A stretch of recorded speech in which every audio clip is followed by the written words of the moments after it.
Friends, मुझे किसी ने कहा था कि जब भी किसी सवाल का जवाब अगर कहीं ना मिले तो जा करके गीता पढ़ना, कहीं ना कहीं उस सवाल का जवाब गीता में जरूर छिपा होगा।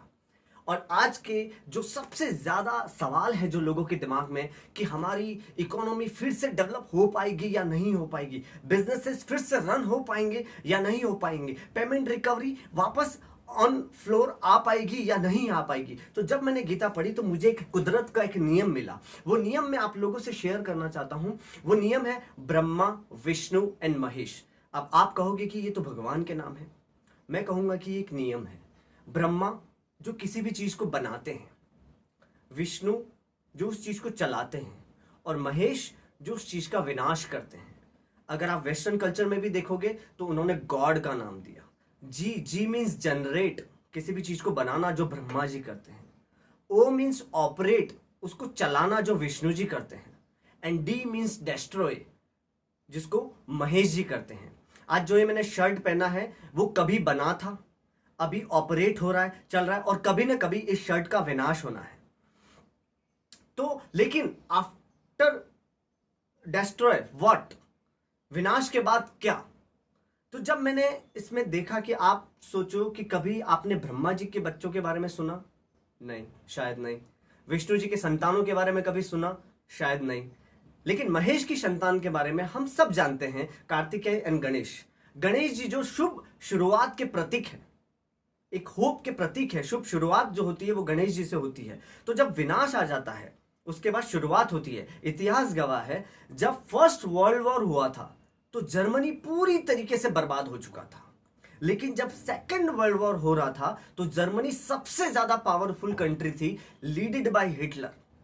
जब सेकेंड वर्ल्ड वॉर हुआ तो जापान पूरी तरीके से बर्बाद हो चुका था।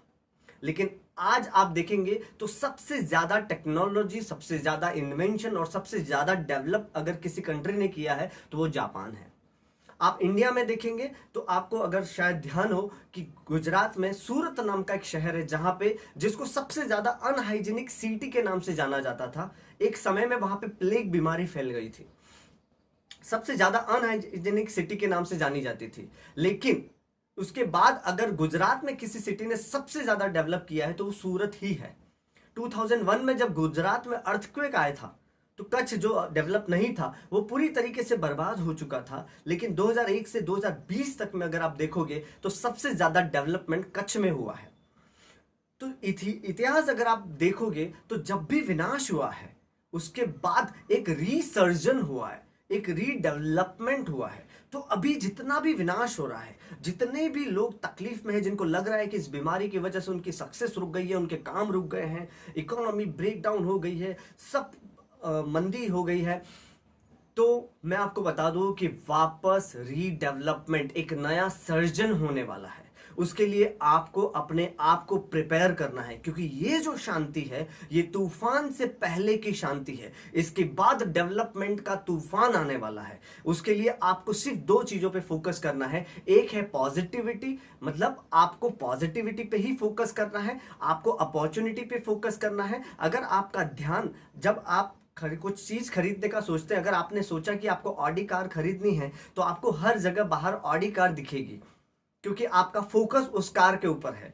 अगर आपका focus corona virus, economy breakdown, तकलीफों पे रहेगा, किसी से फोन पे आप तकलीफों की बातें करेंगे तो आपको वही मिलने वाला है। तो आपको अपॉर्चुनिटी, पॉजिटिविटी पे फोकस करना है, और दूसरा आपको अपने आप पर और कुदरत के इस नियम पर भरोसा करना है कि सब कुछ अच्छा होने ही वाला है।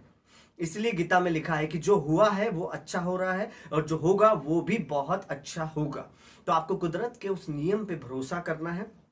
उसके बाद अपने आप को इसके लिए तैयार करना है, नई चीजें सीखनी है, लर्निंग पे ध्यान देना है। फिर देखो जब डेवलपमेंट का तूफान आएगा तो ये जितना बर्बाद हो रहा है, जितनी तकलीफें हो रही हैं, उससे 10 गुना ज्यादा हम सब लोग तरक्की करने वाले हैं। अगर आप इस चीज को बिलीव करते हैं और नहीं करते तो आज से बिलीव करना शुरू कीजिए। फिर देखो उस डेवलपमेंट के तूफान में हम सब लोग कैसे डेवलप करते हैं।